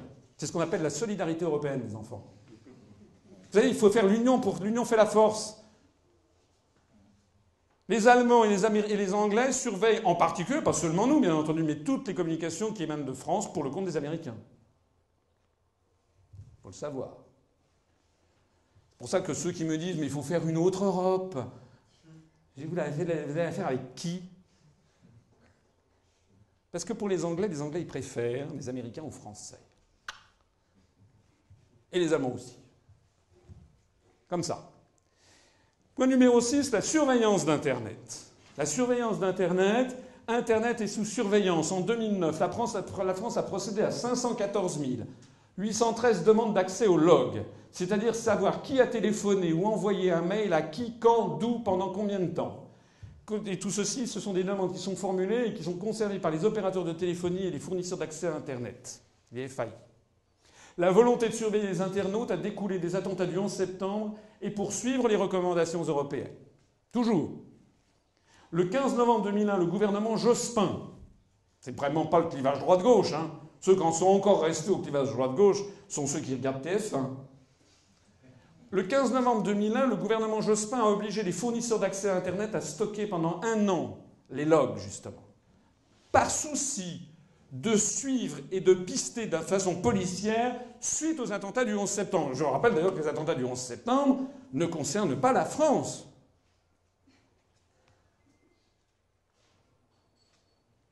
La loi sur la sécurité intérieure, LSI, du 21 janvier 2003 a rendu ce dispositif définitif. Censée prévenir les menaces d'attentat, la surveillance des internautes est aujourd'hui totalement séparée de l'existence ou non d'une menace terroriste. On ne parle même plus de menace terroriste. Il est désormais acquis que tout le trafic sur Internet peut faire l'objet d'une surveillance. La surveillance d'Internet échappe désormais à toute procédure judiciaire pour se placer sous le contrôle direct de l'État. Vous vous rappelez, c'est l'acte, justement, la décision qui avait été signée par George Bush en 2002. C'est donc bien sur décision européenne, par application de la volonté américaine, que nous sommes en train de ruiner nos libertés publiques. Le point numéro 7, c'est le passeport biométrique. Le 29 juin 2009, toute l'Union européenne, plus 3 autres pays européens, ont introduit de nouveaux passeports biométriques contenant les empreintes digitales et qui ont des fonctions de reconnaissance faciale. Ces mesures sont censées lutter de manière plus efficace, et contre le terrorisme bien entendu, et aussi contre l'immigration illégale. Il faut savoir que ces passeports biométriques et que les visas qui sont désormais développés par l'espace Schengen sont désormais de plus en plus discriminatoires. Sur la demande des États-Unis d'Amérique et sous l'influence de l'Union européenne, il y a désormais de plus en plus des torchons et les serviettes dans le monde. Les torchons, les serviettes, c'est-à-dire le haut du panier, ce sont les pays développés.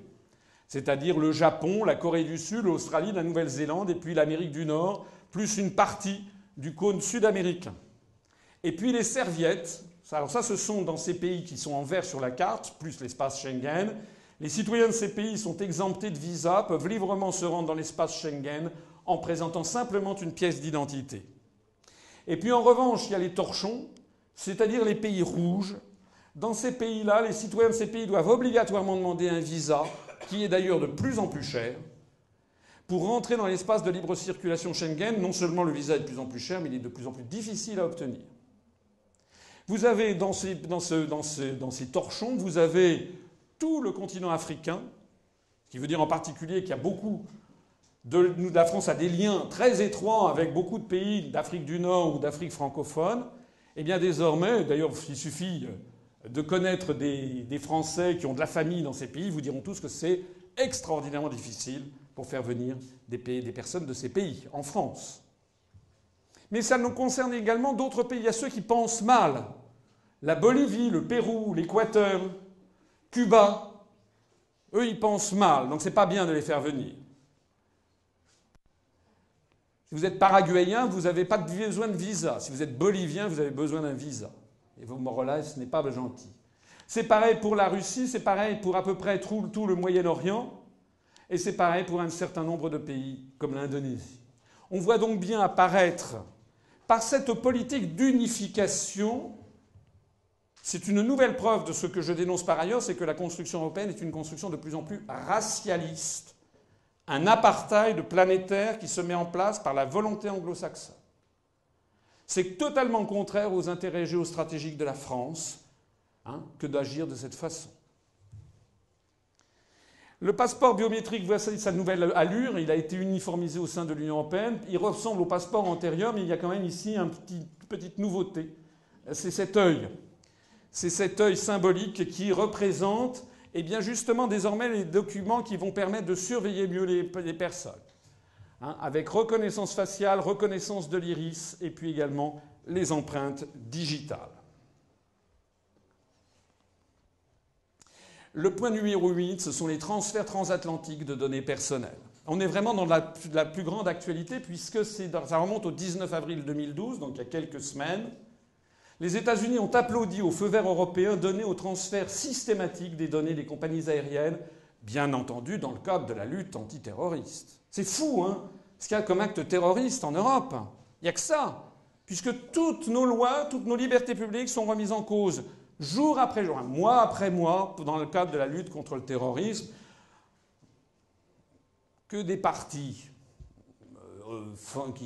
qui aiment l'autorité ne réagissent pas trop à ces évolutions, ça peut se comprendre. Que le Front National ne moufte pas, ça peut se comprendre. Que l'UMP approuve, ça peut aussi se comprendre, parce que ce sont des partis de droite. Donc ce sont a priori des partis qui sont en faveur de l'ordre et de la sécurité. Mais que des partis comme le MoDem, avec M. Bayrou qui se donne des airs, vous savez, qui se donne des allures, comme ça, de personnes très scrupuleuses sur les libertés publiques, je n'ai jamais entendu se scandaliser de ces dérives européennes, évidemment, puisque c'est un européiste ô combien.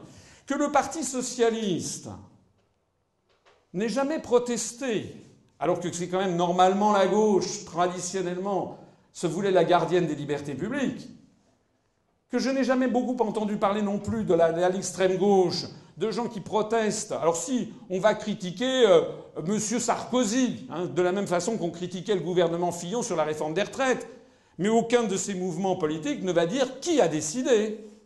C'est pas M. Sarkozy. D'ailleurs, on va voir, on va regarder les enfants, on va voir ce que M. Hollande va faire avec toutes ces lois liberticides. En attendant donc, Cet accord qu'il y a eu entre Washington et l'Union européenne le 19 avril 2012 prévoit que l'Union européenne va désormais durablement, c'est-à-dire qu'il n'y a pas de durée de limite, il n'y a pas de limitation de durée, pardon, et systématiquement transférer toute une série de données privées sur les passagers embarquant depuis l'Europe sur des vols pour les États-Unis. Dès que vous prendrez un vol pour les États-Unis, la compagnie aérienne, toutes les compagnies aériennes européennes transmettront aux services américains tout ce qu'ils savent sur vous. Votre date de naissance, votre nom, votre lieu de résidence, votre numéro de carte bleue, donc ensuite, par interconnexion des fichiers, toutes vos dépenses. Vos préférences alimentaires, si vous avez par exemple fait état que vous vouliez manger kasher ou halal ou végétarien ou je ne sais pas moi, ou dans l'avion. Il va remplacer un texte en ce sens qui existait déjà mais qui n'était que provisoire et qui avait été contesté par le Parlement européen parce qu'au sein du Parlement européen, il y avait des députés qui jugeaient que les garde-fous pour protéger la vie privée des citoyens étaient insuffisants. Ils ont changé d'avis. Les détracteurs de l'accord le considèrent toutefois comme une atteinte aux libertés individuelles et le début d'un État policier. Il ne faut quand même pas se moquer du monde. Est-ce que vous vous rendez compte qu'il y a quand même des millions et des millions de personnes qui vont aux États-Unis tous les ans, qui traversent l'Atlantique? Quand vous comparez ça au nombre d'actes terroristes qu'il y a, il n'y en a pas. Il n'y en a pas. Aux États-Unis, il n'y en a pas. Il n'y en a pas non plus. À part les attentats de 2001, je ne vais pas entrer dans les attentats de 2001. Mais à part les attentats de 2001, il n'y a pas. Ce qui se passe comme attentat aux États-Unis, vous avez vu, c'est à peu près tous les mois, il y a, parfois plusieurs fois par mois, il y a des dingues qui descendent avec des fusils et qui commencent à descendre tout le monde. Je vais publier dans quelques jours un petit article là-dessus sur les hécatombes qu'il y a aux États-Unis. Il y en a encore eu il y a 2 jours. Des gens qui descendent, 3-4 personnes dans une université, dans un campus universitaire. Il y en a pratiquement tous les mois. Il y a un nouveau truc aussi, vous avez vu, ce sont les gens qui deviennent cannibales, qui se bouffent les uns les autres.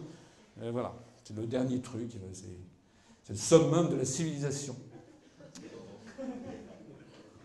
En attendant, il n'y a aucun acte terroriste aux États-Unis non plus, mais des millions de personnes vont être désormais fichées par les services américains.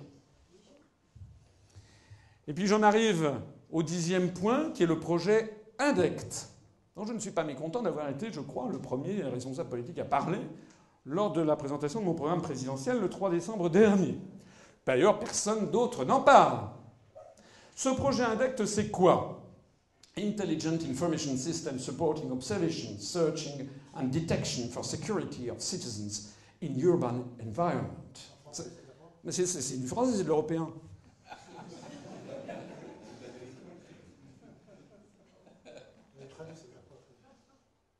Vous faites mauvais esprit, vous n'êtes pas un Européen convaincu.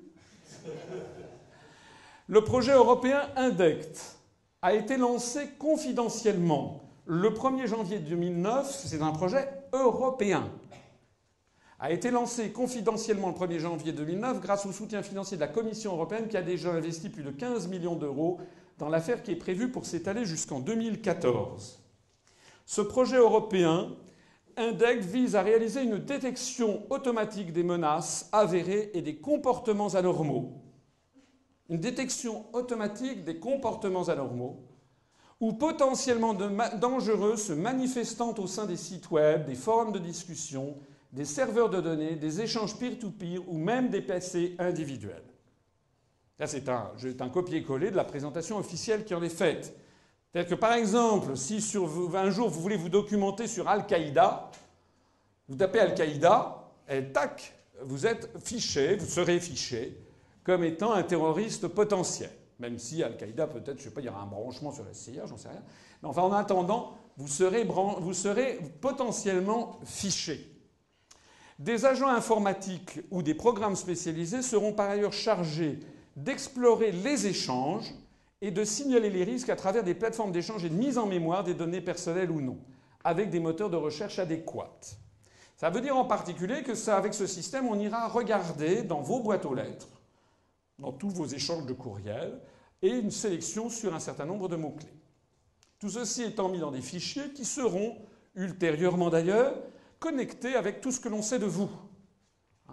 Par exemple, votre physique, vos noms, vos préférences alimentaires, vos goûts, vos dépenses, vos cartes de crédit, et donc par l'intermédiaire des fichiers bancaires, eh bien, tout ce que l'on peut savoir sur vous. Hein. Donc on pourra avoir, avec la mise en place des caméras de surveillance généralisées, je vous ai vu qu'il y en a déjà une pour 1000 habitants en France, peut-être que dans 10 ans il y en aura une pour 50 habitants, c'est-à-dire partout, eh bien on pourra avoir des surveillances qui permettront de reconnaître, avec des logiciels de reconnaissance automatique du visage, plus donc essayer de repérer où sont les gens, on pourra avoir ainsi un projet qui permettra à terme un rapprochement de toutes les données personnelles. Identité, visage, emplacement instantané, goût, opinion politique, type de dépenses, etc. Même la Gestapo n'avait jamais rêvé mieux. Même le KGB soviétique. C'est un univers effroyable, je pèse mes mots, et qui est en train de se mener, bien entendu, dans le cadre de la lutte contre le terrorisme. Et pour bientôt, la puce RFID. Je rappelle que la puce RFID, c'est-à-dire, il y a plusieurs sociétés aux États-Unis déjà qui le proposent. Et d'ailleurs, vous avez vu que le gouvernement américain a donné son feu vert. C'est que l'on puisse mettre des puces RFID qui soient insérées dans le corps humain, où il y aura toutes vos données, vos coordonnées, vos noms, prénoms, date de naissance, etc., etc., hein, carte de crédit. Et donc, et à tout instant, vous pourrez être repéré par un système satellitaire. Et avec une interconnexion avec les caméras de surveillance. Ça veut donc dire qu'à terme, au train où vont les choses, à horizon de 10, 15 ou 20 ans, on pourra avoir un système où on pourra savoir à tout instant où est un tel, ce qu'il pense, ce qu'il fait, qu'est-ce qu'il pense, qu'est-ce qu'il fait, qu'est-ce qu'il dit. Voilà, tout. Ces puces RFID sont microscopiques, il y a déjà des implants. Hein. Je vous laisse aller sur Internet, vous verrez, il y a des sociétés qui sont spécialisées là-dedans. Ça a été autorisé dans un premier temps par le gouvernement Obama, avant d'être généralisé, prétendument pour lutter contre la fraude à la sécurité sociale. Et aussi prétendument parce que si vous avez un malaise dans la rue, eh bien à ce moment-là, on aura toutes vos coordonnées sanitaires. Donc bien entendu, on présente ça, comme toujours, sous des jours sympathiques. On ne va pas dire les enfants, c'est pour que vous surveillez tout le monde. Et tous les services de police sauront à tout instant qui vous êtes, ce que vous faites, etc., ce que vous pensez. On pourra vous placer en état d'arrestation à tout instant. Voilà. Évidemment, on ne présente pas les choses comme ça. On présente ça comme étant des petites puces RFID microscopiques qui s'installent dans les tissus, qui ensuite d'ailleurs ont la particularité de s'incruster dans les muscles et d'être très difficiles à extraire. On a déjà eu des cas de difficultés d'extraction des puces RFID qui sont faites aux États-Unis. On en arrive ainsi à la conclusion de cette conférence. Agir afin d'éviter qu'il ne soit trop tard. Agir avant qu'il ne soit trop tard. Derrière, j'ai mis en couverture, vous savez, c'est un film qui représentait, c'était une vision cinématographique du 1984 de George Orwell. En réalité, nous avons l'illustration d'un proverbe français qui dit « Qui veut faire l'ange fait la bête ». Je pense, du moins j'ai la faiblesse de penser ou de leur faire ce crédit, que les pères fondateurs de la construction européenne n'étaient peut-être pas tous des assassins et des tyrans en puissance. Certains ont peut-être pu se laisser prendre au discours lénifiant de post-Vatican II, où on parlait de Denis de Rougemont, on parlait d'une nouvelle chrétienté, on parlait de ça, on parlait de ci. Mais en pratique, eh bien, qui veut faire l'ange fait la bête, sous prétexte de faire un grand espace de liberté. On est en train de transformer le continent qui a inventé la démocratie en Grèce et qui a inventé les libertés publiques, je l'ai montré à partir notamment de cette Magna Carta de 1215 au Royaume-Uni. La construction européenne permet de détruire peu à peu les libertés publiques en Europe.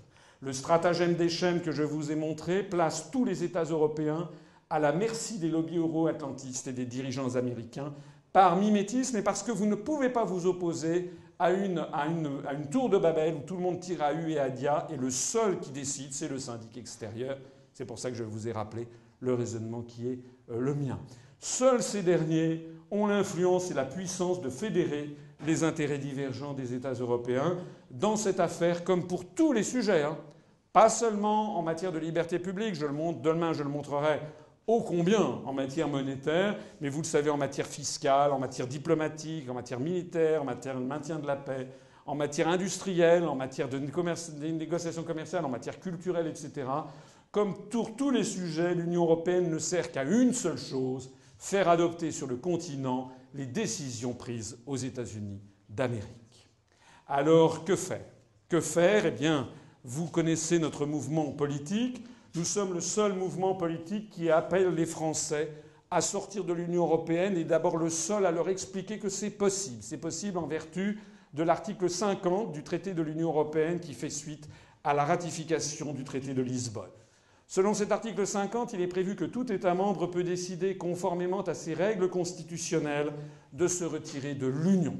Donc que l'on ne vienne pas nous dire que c'est impossible de sortir de l'Union européenne. Si c'était impossible, ce ne serait pas prévu ni écrit noir sur blanc. Voilà. Donc c'est la première chose. C'est d'ailleurs la raison pour laquelle on ne veut pas me faire venir à la télévision, puisqu'il est très important que les Français croient qu'il est impossible de sortir de l'Union européenne. Et quand on dit, voilà, allez vous renseigner article 50, déjà on se dit, c'est pas tout à fait vrai. C'est le contraire qui est vrai, puisque c'est prévu. Il y a un deuxième point, c'est que puisque c'est prévu, on a le droit d'en parler.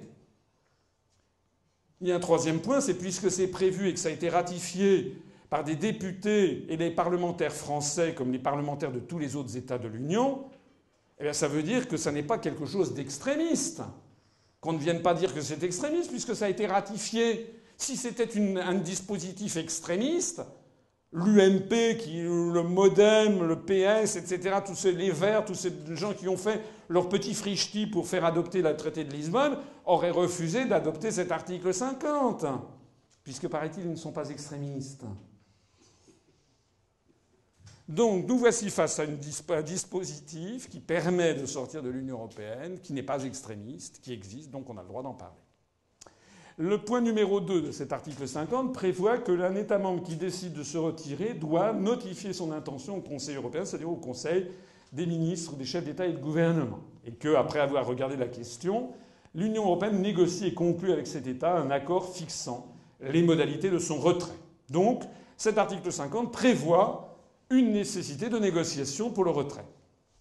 Alors certains me disent, oui, mais vous comprenez bien, si vous négociez, etc., vous n'y arriverez jamais, vous aurez des bâtons dans les roues, ça sera impossible de conclure. À quoi je dis, mais attendez, vous n'avez pas tout lu, puisque l'alinéa 3 de cet article prévoit que les traités cessent d'être applicables à l'État concerné à partir de la date d'entrée en vigueur de l'accord de retrait ou, à défaut, 2 ans après la notification visée au paragraphe 2. C'est-à-dire que si d'aventure les 26 autres États ou certains des 26 autres États traînaient les pieds pour aboutir à un accord, de toute façon, au bout des 2 ans, on en sort de plein droit, même si nous ne sommes pas parvenus à un accord. Il y a des gens qui me disent, oui, mais même si vous parvenez à un accord, ou même si au bout des 2 ans, vous vous rendez compte, sortir de l'Union européenne, mais vous allez vous isoler, ça va être l'apocalypse. Alors je dis, oui, c'est vrai, la ville de Lyon va être entraînée dans les abîmes, tout va s'effondrer, on va y avoir des centaines de millions de morts. Voilà. Mais je suis un fou. Voilà. Non, en réalité, sans rire, qu'est-ce qui se passera si on sort de l'Union européenne? Ben, je suis désolé comment dirais-je, de décevoir vos attentes spectaculaires. Si nous sortons de l'Union européenne, il ne se passera rien. Non, je veux dire, le lendemain, il y aura toujours le soleil va se lever, il y aura toujours la boulangère du coin qui fera son pain, voilà. Comme je le dis souvent, je l'ai dit et répété, il y a un principe fondamental de droit, qui est un principe tout simplement de bon sens. Ce qu'on appelle la succession des États ou la succession des régimes ou des majorités, c'est que lorsqu'un nouvel État succède à un ancien, qu'un nouveau régime succède au précédent ou qu'une nouvelle majorité succède à la précédente, eh bien, il y a un principe fondamental qui est du pur bon sens, c'est que toutes les lois et règlements existent tant qu'on ne les a pas modifiés. Le fait que François Hollande est élu à l'Élysée n'a pas fait en sorte qu'il n'y a plus aucune loi en France, qu'il n'y a plus de code civil, qu'il n'y a plus rien. Non. Il n'y a rien de changé. Sauf Mme Trierweiler. Mais il n'y a rien de changé. Donc simplement, un nouvel État, il va petit à petit modifier les réglementations. Donc c'est pareil, si nous sortons de l'Union européenne, tous les dispositifs européens continueront d'exister, mais la différence, c'est qu'ils ne continueront d'exister que tant que les Français en auront ainsi décidé. Donc si par exemple nous voulons lutter contre les délocalisations, puisque les Français se rendent compte que c'est la catastrophe effrayante, on perd 800 emplois industriels par jour ouvrable depuis des années, on a perdu un quart des emplois industriels en 10 ans, en 12 ans. Au rythme où ça va, en 2050, non seulement il y aura une caméra par personne et on sera tous surveillés, mais il n'y aura plus d'industrie. Donc, si l'on veut lutter contre les délocalisations, il faut faire comment? Il faut refaire comme on était au temps où il n'y avait pas de délocalisation. Et c'était quoi le temps où il n'y avait pas de délocalisation? Ça ne remonte pas à Vercingétorix, hein. Ça remonte à Giscard, c'était pas au début de Mitterrand. Et pourquoi il n'y avait pas de délocalisation à l'époque et qu'il y en a maintenant? C'est parce que depuis, il y a eu le traité de Maastricht et les traités successifs, notamment maintenant, l'article en question figure comme article 63 du traité sur le fonctionnement de l'Union européenne, qui interdit toute restriction aux échanges de capitaux entre les États européens, mais aussi entre les États européens et les États tiers. Donc avant, comment ça se passait avant? Jusqu'au début de Mitterrand. Eh bien avant, s'il y avait une société française qui voulait investir, je ne sais pas où, moi, au Botswana ou en Bolivie ou au Japon ou n'importe où, et qui voulait sortir 50 millions de francs, 500 millions de francs ou 5 milliards de francs, eh bien il devait demander l'autorisation de la direction du Trésor au ministère des Finances. Voilà. Qui était ou non accepté. Ça n'était pas une interdiction pour toujours et à tout jamais. Il y avait des cas où on pouvait dire oui, en effet, c'est dans l'intérêt de la France, et d'autres cas on disait non. Voilà, c'est comme ça que ça se passait, réciproquement pour les investissements étrangers en France. Le fait, par exemple, qu'une société anglo-indienne ait racheté la sidérurgie française était inimaginable jusque dans les années 80, parce que tout simplement, l'État disait non. Donc depuis quand? Ben, c'est depuis directement le traité de Maastricht. Hein. C'est ça les délocalisations. C'est ça les pertes d'emplois industriels, parce que le traité de Maastricht a permis aux entreprises d'aller faire fabriquer à des très très bas coûts de salaire en Chine ce qu'auparavant on fabriquait en France. Alors évidemment, les entreprises qui sont placées dans cette situation, ben, elles vont toutes se délocaliser en Chine, parce que par ailleurs les chefs d'entreprise sont sous la houlette de leur actionnariat, notamment des fonds de pension américains, qui montent la pression pour avoir des taux de rentabilité de l'ordre des TRI de 15% par an. Donc si nous sortons de l'Union européenne, eh bien nous, par exemple, nous dirons, eh bien voilà, nous allons prendre des mesures de vérification, d'interdiction éventuelle, en tout cas de contrôle et d'autorisation préalable de l'État pour les mouvements de capitaux. Et donc nous pourrons interdire à une société d'aller se délocaliser. Voilà. C'est ce que veulent d'ailleurs les Français. Hein. C'est ce que veulent les Français. C'est exact. Ils ne demandent pas beaucoup de choses, les Français. Ils veulent ça. Ils veulent ça. Ils veulent également qu'on protège un certain nombre de services, de secteurs industriels d'une concurrence qui est insupportable venue des pays d'Extrême-Orient, ou d'Asie, ou du sous-continent indien. C'est tout simplement ça qu'ils veulent. Et donc, il n'y a pas besoin de pousser des cris d'orfraie. Eh bien, nous pourrons le faire puisque nous ne serons plus justement assujettis aux articles du traité sur l'Union européenne. Donc, la France sera libérée de cette affaire. Et je rappelle que seul sur toute la scène politique française, l'UPR propose aux Français de sortir unilatéralement, sereinement, juridiquement. Nous ne sommes pas des excités, encore moins des extrémistes. Nous sommes même les seuls partis républicains. Nous sommes le seul parti parfaitement légaliste. Quand je vois d'ailleurs que tout le monde est là en train de dire qu'il faut virer la Grèce de l'euro, je l'ai dit tout à l'heure, j'en parlerai plus longuement demain, il n'y a pas d'article qui permet de sortir de l'euro. La seule possibilité de sortir de l'euro, c'est de dénoncer l'Union européenne. C'est ce que nous proposons. Donc les autres qui vous disent on va faire ci, on va faire ça, sont des gens qui piétinent les textes les plus fondamentaux. C'est comme M. Mélenchon qui voulait se faire élire en disant qu'il allait se faire élire pour, comment dirais-je, désobéir aux traités européens. Quand même assez fort. L'article 5 de la Constitution de la République française prévoit que le président de la République est le garant des institutions, de l'intégrité du territoire et du respect des traités. Donc voilà quelqu'un qui se présentait à la fonction suprême de la République en annonçant la couleur, c'est qu'il proposait tout simplement de violer l'article 5 de la Constitution qui fixe les pouvoirs de ce poste qu'il briguait. Où est-ce qu'on est là? Donc nous sommes le seul parti cohérent qui tenons un discours cohérent et lucide et logique et juridique, et j'attends que l'on me prouve le contraire. Ce que nous voulons, c'est, en l'espèce, et pour conclure cette conférence sur les libertés publiques, de la même façon que nous voulons rétablir la démocratie en rendant aux Français leur choix inaliénable à décider de leur avenir, eh bien nous souhaitons également rétablir une société de liberté. Très concrètement, je l'avais présenté dans mon programme présidentiel, la limitation à 2 mois de la durée des plans Vigipirate, renouvelable uniquement sur autorisation du Parlement et avec un référendum obligatoire après 3 renouvellements. C'est-à-dire au bout de 6 mois de Vigipirate, si vraiment l'État juge nécessaire de continuer, à ce moment-là, il doit avoir un recours au référendum. En gros, ça le limitera et il n'aura pas envie de poursuivre. Ça veut donc dire, au passage, faire un pied de nez aux instructions européennes. Mais c'est tout à fait logique avec le fait qu'on sortira de l'Union. Parce que ça, on ne peut pas le faire si on reste dans l'Union européenne. Deuxièmement, rétablissement du principe fondamental du secret des correspondances et des communications. Quand même un des très très grands acquis. Rappelez-vous, la Bill of Rights de 1689. Donc c'est un acquis, c'est ce qui a fait la grandeur de l'Europe. Hein, ça, et puis l'esprit scientifique. Je vais faire un jour une histoire de l'Europe, je crois. Donc ça et l'esprit scientifique, c'est ce qui a fait la grandeur de l'Europe. La bataille pour les libertés publiques et individuelles. Donc nous devons être fidèles, non pas à ce monstre juridique et politique qu'est la construction européenne, mais à la fidélité à 2 millénaires, en tout cas au moins 5 ou 6 siècles d'histoire européenne, en rétablissant le principe de secret des correspondances, en subordonnant toute écoute téléphonique, toute surveillance d'Internet, tout fichage de données à une autorisation expresse d'un juge sur soupçon dûment motivé, comme ça devrait normalement être le cas dans une société démocratique. Troisièmement, nous voulons rétablir le principe fondamental de la liberté d'aller et venir sans surveillance. C'est quand même un point, on est quand même un peu... Moi, ça me fait froid dans le dos d'être obligé de dire ceci quand je me rappelle la société de la France du début des années 70 dans laquelle nous vivions. Ça veut dire l'adoption d'une législation beaucoup plus restrictive dans l'installation des caméras de surveillance dans les lieux publics et privés, dont on a vu par ailleurs que c'est à peu près inefficace pour lutter contre la délinquance.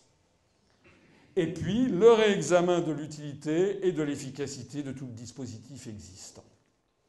Par ailleurs, la suppression de la reconnaissance du mandat d'arrêt européen et le retour à la procédure normale d'extradition, seule garante des libertés publiques. Plusieurs siècles en témoignent en cette faveur. C'est une mesure, elle également, totalement cohérente avec la sortie de la France de l'Union européenne, puisque ça violerait une des obligations fixées par la Commission. Le retrait immédiat de la France du réseau INDECT, bien entendu, puisque cette affaire de réseau INDECT n'est pas une bagatelle, vous l'avez compris. Surtout que vous savez, c'est comme les chaussures. Vous connaissez ce qu'on disait des impôts. On disait les impôts, c'est comme les vieilles chaussures. C'est comme les chaussures, ce sont les plus vieux qui font le moins mal. Donc c'est la même chose. Les systèmes de surveillance, au début, on y prête attention, et puis après, plus ça va, et moins on y fait attention. Et donc ce que l'on fait, c'est qu'on présente toujours, comme un nouvel impôt est toujours présenté d'une façon... Oui, c'est un tout petit impôt de rien du tout. Puis à chaque année, on augmente l'assiette, ou le taux. Voilà, on augmente à la fois l'assiette et le taux. Ce qui fait que des impôts, au début, lorsque Combes avait créé l'impôt sur le revenu, c'était une toute petite chose. C'est devenu beaucoup.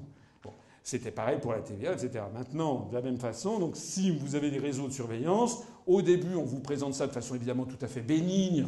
Bon, non, vous n'allez pas faire des histoires parce que on surveille, si vous regardez Al-Qaïda, bon, ou si vous allez sur le site de Dieudonné, c'est tout une bagatelle. Bon. Mais sauf qu'après, petit à petit, de plus en plus, on fera des liens, et tout ceci pour une surveillance généralisée. L'interdiction absolue de tout système de puçage RFID sur les êtres humains et d'ailleurs une saisine de l'Organisation des Nations Unies pour une interdiction mondiale. Je suis désolé de rappeler, je insiste sur le fait que le président Obama a donné le feu vert pour le puçage RFID des Américains, de façon généralisée, pour des raisons prétendument sanitaires. Le même qui nous explique qu'il se bat pour la démocratie et qu'il va faire des bombardements humanitaires, n'est-ce pas, sur les pays dont le régime ne lui convient pas. Et puis, il y a également le respect de la personne humaine et l'égalité des citoyens devant la loi, c'est-à-dire la remise au premier plan des principes républicains essentiels de la laïcité et le refus du communautarisme. Le refus du communautarisme, ça veut dire en particulier le refus, bien sûr, de toutes les dérives fondamentalistes de toutes les religions, c'est tout à fait exact, mais c'est aussi le fait de faire respecter notre pacte républicain, comme l'a précisé le préambule de la première Constitution française du 14 septembre 1791, il n'y a plus pour aucune partie de la nation, ni pour aucun individu, aucun privilège ni exception au droit commun de tous les Français. C'est l'idéal républicain que nous voulons restaurer dans sa plénitude. Donc nous fichons éperdument que quelqu'un soit catholique, protestant, juif, musulman, sunnite, chiite, agnostique, athée, militant, on a de tout d'ailleurs chez nous, y compris aussi d'ailleurs des bouddhistes.